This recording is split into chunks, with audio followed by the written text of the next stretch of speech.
Hello friends, आज आपण बघणार आहोत चविष्ट खमंग आणि पौष्टिक दुधी भोपळ्याचे रुमालावर थापून केलेले धपाटे। हे धपाटे अतिशय सोप्या पद्धतीने बनतात आणि दही किंवा लोणच्यासोबत तर अप्रतिम लागतात। चला तर मग आपण बघूया साहित्य।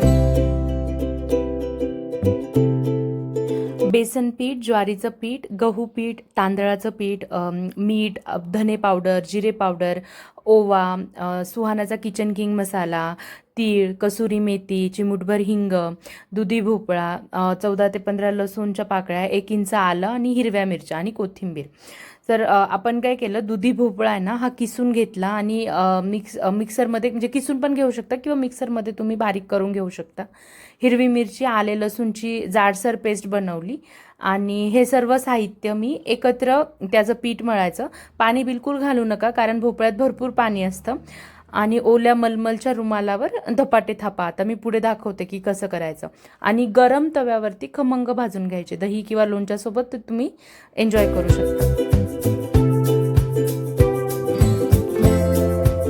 या साहित्याचं प्रमाण किती असणार आहे हे सगळं मी तुम्हाला डिस्क्रिप्शन बॉक्समध्ये इन डिटेल देईल, तर तुम्ही फक्त इथे प्रोसेस बघा।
तुम्हाला ह्या खमंग आणि खुसखुशीत धपाट्याची रेसिपी आवडली असेल तर व्हिडिओला लाईक करा आणि चॅनलला सबस्क्राईब करा। हा व्हिडिओ जास्तीत जास्त लोकांपर्यंत शेअर करा आणि असेच नवनवीन व्हिडिओ बघण्यासाठी stay tune. Thank you everyone for watching.